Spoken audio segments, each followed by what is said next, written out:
যে আইডলটা টোটালটা খানিকটা ঠিক এরকম, সর্বোচ্চ ক্ষমতা সম্পন্ন যে বিচারক সেটা হচ্ছে ভগবান। প্লাইয়ের কাজ কালারটা যখন হবে তখন তার সাথে একটা আমাদের দেবীর একটা সাদৃশ্য রয়েছে, আইনের হাতে যে মানদণ্ডটি থাকে, যে তুলাদণ্ডটি থাকে। পুজোর আগে ব্যানারের এই গেটগুলো দেখলেই মনে হয় মা আসতে আর বেশি দিন বাকি নেই। তার জন্য চলে আসলাম দক্ষিণ কলকাতার অন্যতম পুজো বাদামতলা আসার সঙ্গের একদম সামনে। কীভাবে আসতে হয়, একদম নিয়ারেস্ট মেট্রো স্টেশন হচ্ছে কালীঘাট। আর তুমি যদি বাসে আসো তাহলে রাসবিহারী ক্রসিং নেমে তারপর একটুখানি হেঁটে আসলেই দেখতে পারবে। এটা হলো মণ্ডপের একদম সামনের অংশটা। ওদের এন্ট্রান্সটা এখান থেকেই হয়, মানে এই রাস্তার ওপর থেকে মানুষজন মণ্ডপ এবং প্রতিমা দর্শন করতে করতে তারপর নেক্সট পরবর্তী যে মণ্ডপ সেখানে দর্শন করে। তো এবছরের যে মণ্ডপটা সেটা বাইরের অংশটা খানিকটা ঠিক এরকম ঢাকা রয়েছে। এবারের ওদের যে থিম, সে থিমের নাম হচ্ছে আরজি। আমি এসেছিলাম কুটি পুজোর সময়টাতে। আরজি শিল্পী হচ্ছে সোমনাথ দলুই এবং যিনি প্রতিমা শিল্পী পল্লব জানা। তো এই টোটাল আরজি কিভাবে সেজে ওঠে সেটা ভিতরটাতে গিয়ে দেখা যাক। আচ্ছা, ভিতরটাতে তো চলে আসলাম। মানুষজন, যেটা বলছিলাম আমি, এখান থেকে দর্শন করার পর তারপরে ওদের যে সিস্টেম, মানে বাইরে এক্সিটটা হয়ে যায়। মণ্ডপে ঢোকার পরেই যেহেতু থিমের নাম আরজি, আমি দেখতে পাচ্ছি যেটা যে এই জিনিসটা তোমরা কোথায় দেখে থাকো, যারা আইনের স্টুডেন্ট তারা জানো, এই যে চোখ বন্ধ করা একজন থাকেন। তো এই যে আইডলটা টোটালটা এখানে তৈরি হয়েছে একদম সামনের অংশটাতে, যেটা পুরোপুরি ফাইবারের ওয়ার্ক রয়েছে, সামনে একদম রাখা রয়েছে। এটা ওপরটা খানিকটা ঠিক এরকম, আরও তো অনেকটা কাজ বাকি যেহেতু রয়েছে, চলছে কাজ। এই জায়গাগুলো খানিকটা ঠিক এরকম, এগুলো টোটালটাই ফাইবারের ওয়ার্ক, বিভিন্ন উপাদান দিয়ে গড়া হচ্ছে আপাতত। এদিকে বেশ কিছু লোহার ম্যাটেরিয়াল দেখতে পাচ্ছি ইউজ হয়েছে, যেগুলো আগামী দিনে দেখতে পারবো আমরা। এখানে এরকম কিছু অংশ যেগুলো দেখলে মনে হয় যে অট্টালিকার মতো কিছু, বেশ কিছু এদিকে এই সাইডটাতে রয়েছে। এটার ফ্রন্ট সেকশনটা খানিকটা ঠিক এরকম। আচ্ছা, এবার অন্য একটি দিকে দেখাই তোমাদেরকে। এখানে দেখা যাচ্ছে এই অংশগুলোতে বেশ কিছু প্লাইয়ের কাজকর্ম হয়েছে। প্লাই দিয়ে এরকম কিছু স্ট্রাকচারাল পার্ট যেগুলো বানানোর চেষ্টা হয়েছে, আপাতত এখানে সেট করা হয়েছে। পুরো মণ্ডপেই এদিকে ওদিকে আমি যতটুকু দেখে বুঝতে পারলাম সেটা হচ্ছে ওই আদালত বা কোর্টের ঠিক যেমনটা থাকে, মানে যেমনভাবে তৈরি হয় স্থাপত্য, সেরকমভাবেই টোটাল অংশটা তৈরি। দেখো এই যে পার্টটুকু, এই পার্টগুলো দেখে খানিকটা ঠিক ওরকমটা লাগছে। এবার অপোজিট সাইডের যে বেশ কিছু জিনিসপত্র সেগুলো দেখানোর চেষ্টা করি আমি। এই অংশগুলোতে খানিকটা ঠিক এরকম, মানে পুরোপুরি এখনও তো রেডি হয়নি, এর উপরে কালার হবে, আরও অনেক হবে। এখানে দেখো এই যে গ্রাফ ওয়ার্ক করা হয়েছে, যেগুলোকে বেশ কিছু জিনিসপত্র এগুলো ইনস্টল যেহেতু হবে এখানে, পুরোপুরি ওয়ার্কটা চলছে, ওয়ার্কিং প্রসেস সেটা চলছে।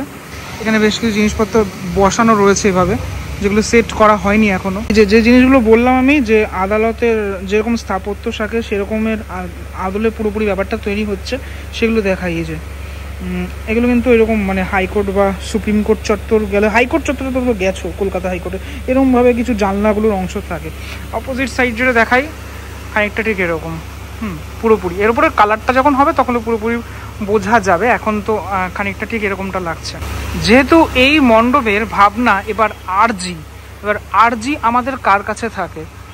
দেবতার কাছে আমাদের আরজি থাকে, ভগবানের কাছে আরজি থাকে, বা এই যে তোমাদেরকে আইনের যে মূর্তিটি দেখালাম, আমরা কিন্তু তার কাছেও আরজি করে থাকি প্র্যাকটিক্যাল দিনগুলোতে, মানে আমাদের বাস্তব জীবনে। সেটাই টোটালটা বোঝানোর চেষ্টা কিছুটা এই মণ্ডপে আমরা দেখতে পারবো। এখানে বড় বিশাল প্রকাণ্ড আকারের একটি লোহার এরকম স্ট্রাকচার দেখছি। আমার মনে হয় এটা সামনের কোনো পার্টে ব্যবহার করা হবে, বা এখানেও থাকতে পারে। ওপরের অংশগুলোতে খানিকটা ঠিক এরকম কাজটা, টোটালটাই আয়রনের কাজ। ঠিক যে অংশটাতে মা দুর্গার অবস্থান করবেন, মা দুর্গা এবং বাকিরা অবস্থান করবেন, সেখানটা খানিকটা দেখানোর চেষ্টা করি। এই জায়গাটা খানিকটা ঠিক এরকম, প্ল্যাটফর্মটা তৈরি হয়েছে প্ল্যাটফর্মের এই সাইডটাতে। এই জায়গাটাতেও এই যে আদালতের আদল, সেটা কিন্তু আমি দেখতে পাচ্ছি পুরোপুরি। গোল গোল অংশ বা মানে জানলা এবং দরজার অংশগুলো, এগুলো দেখলে খানিকটা তুমি বুঝতে পারবে। এবার একটু ওপরটা দেখাই, মানে যেখানে মা দুর্গা অবস্থান করবেন, ওপরটা খানিকটা ঠিক দেখতে এরকমটা লাগছে। দেখো কিছু কিছু ছোট ছোট পার্ট এখানে এরকমভাবে তৈরি করা হয়েছে। এটা কিন্তু পুরোপুরি কাঠের তৈরি। হ্যাঁ, ওই বারান্দা টাইপসের এরকম কিছু অংশ এরকমটা লাগছে, যেটা কিন্তু এরকম ওপরেও চলে গেছে, এরকম ছোট ছোট ছোট ছোট এরকম টাইপের। হ্যাঁ, এগুলো পুরোপুরি তৈরি হচ্ছে। ওভারঅল বলতে গেলে এই যে আরজি এবারের যে উপস্থাপনা আরজি, সেটা প্যান্ডেল খানিকটা ঠিক এরকম, প্রতিমা আর কিছুদিনের পরেই আমরা যখন পুজো আসবে তখন তো আমরা দেখতে পারবোই। পুরোপুরি এখন ঢাকা কভার করা, এটা কিন্তু পুরোপুরি খুলে দেওয়া হবে। হ্যাঁ, সেটাই আমরা দেখে থাকি প্রত্যেকবার।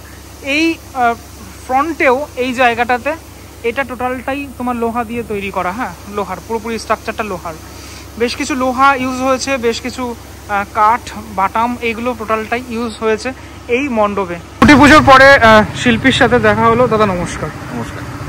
এই যে মণ্ডপ তো মোটামুটি অনেকটাই রেডি হয়েছে অনেকাংশে। আমি যেটা দেখলাম এখানে যেহেতু আরজি আইন রিলেটেডও কিছু আমি দেখতে পাচ্ছি এখানে, মানে একটা মূর্তি যেটা দেখলাম যেটা আইনের মূর্তি, সে ব্যাপারটাকে নিয়ে যদি একটুখানি ব্যাখ্যা করো তুমি। এখানে মূলত যেটা দেখানো হয়েছে মানে সর্বোচ্চ ক্ষমতা সম্পন্ন যে বিচারক সেটা হচ্ছে ভগবান। এখানে বিচারক এবং মানুষ বিচারক আর দেবতা বিচারক, এই দুটোকে দুজনকে সমানুপাতিকভাবে দেখানো হচ্ছে, সমান আসনে বসিয়ে দেখানো হচ্ছে। যে আমরা কথাই বলি যে মানুষই দেবতা গড়ে, তাহারই কৃপার পরে, সেম জিনিসটাই যদি আমি অন্যভাবে বলি যে মানুষই বিচার করে এবং সেই বিচারককে কিন্তু আমরাই তৈরি করি। তো সেই জিনিসটাই এখানে দেখানো হয়েছে এবং আমাদের সুবিধা অসুবিধা, আমাদের আর্জি, আমাদের সমস্ত কিছু, সেই আর্জিগুলোই আমরা ভগবানকে জানাচ্ছি বা বিচারককে জানাচ্ছি। মূলত এইটুকু সারাংশ নিয়েই আমার কাজ। আচ্ছা, প্র্যাকটিক্যাল জীবনে অবশ্যই ভগবানের আমরা শরণাপন্ন হই, কিন্তু প্র্যাকটিক্যাল জীবনে যখন কোনো না কোনো সমস্যার সম্মুখীন হই তখন কিন্তু সেই আইনের বিচারকের কাছে যাই, তাহলে কি তারাও ভগবান রূপে আমাদেরকে হেল্প করে বা কিছু করে? ভগবান রূপে আমাদের হেল্প করে কিনা সেটা বলবো না, কিন্তু ভগবান রূপে কিন্তু আমরা তাদেরকে পূজা করি এবং আমরা আশা করি যে ভগবানের মতোই ন্যায় বিচার তাদের থেকে আমরা প্রত্যাশা করি। সেটাই কিন্তু বিষয়বস্তু, যে তাদের থেকে আমরা ন্যায় বিচার পাচ্ছি কি পাচ্ছি না। ভগবান কিন্তু সবসময় ন্যায় বিচারই করেন, সেটা সময়ের উপর আমাদের অপেক্ষা করতে হয় এবং আমরা জানি যে ন্যায় বিচারটা আমরা পাবই। সেরকমই যে বিচারক, মানুষ বিচারক, তার কাছেও আমাদের প্রত্যাশা থাকে যে ন্যায় বিচারটাই পাবো। মণ্ডপের বিভিন্ন অংশে হাইকোর্ট বা সুপ্রিম কোর্টের আদলে বেশ কিছু জিনিসপত্র আমি দেখতে পাচ্ছি। হাইকোর্ট বা সুপ্রিম কোর্টের আদলে জিনিসপত্র নয়, ব্যাপারটা হচ্ছে হাইকোর্ট বা সুপ্রিম কোর্টের যে আর্কিটেকচার, সেই আর্কিটেকচারের আদলে বেশ কিছু স্ট্রাকচারাল পার্ট এখানে রয়েছে। আচ্ছা, বেশ কী কী ম্যাটেরিয়ালস ইউজ করা হয়েছে যদি বলো? কাঠ, লোহা, ইট, ফাইবার, এইগুলি নর্মালি এগুলো যেগুলো ব্যবহার করা হয়ে থাকে। সাধারণ দর্শনার্থীদের জন্য কবে থেকে খুলে যাচ্ছে? আমরা আশা করছি দ্বিতীয় দিনকে এটা দেখতে পাবো। দ্বিতীয় দিনকে। আচ্ছা, এই যে মূর্তিটি, আইনের যে মূর্তিটি আমি দেখতে পাচ্ছি, সেটার অবস্থান কোথায় থাকছে? সেটার অবস্থান এই মুহূর্তে প্রকাশ করছি না, কারণ সেটার অবস্থানের সাথে তার সাথে একটা আমাদের দেবীরও একটা সাদৃশ্য রয়েছে। আইনের হাতে যে মানদণ্ডটি থাকে, যে তুলাদণ্ডটি থাকে, সেটার সমতা রক্ষা করার একটা ব্যাপার আমরা দেখতে পাই ওই স্কাল্পচারটিতে, এবং দেবীর হাতে যে মানদণ্ডটি থাকছে সেখানেও এর সমতা বা ওই ভারসাম্য রক্ষা করার যে ব্যাপারটি, সেটা আমরা এখানে দেখতে পাই। বেশ, থ্যাংক ইউ দাদা, থ্যাংক ইউ কথা বলার জন্য। বলা যেতে পারে আরও অনেকটা কাজ বাকি রয়েছে, যখন কাজ আরও এগাবে তখন আরও চেষ্টা করব আমি দেখানোর।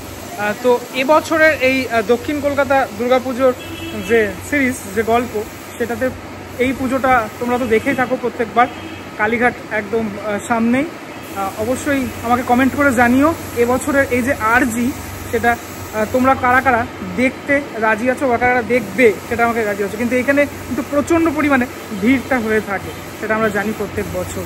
যাই হোক, কমেন্টে তোমাদের মতামত অবশ্যই জানিও। কমেন্টটাকে স্লাইড করলে হাইপ অপশান পাবে, আমাকে লিডার বোর্ডে দেখতে চাইলে অবশ্যই হাইপ করো। পরবর্তী ব্লগে দেখা হচ্ছে খুব শীঘ্রই, ততক্ষণের জন্য বিরতি নেবো।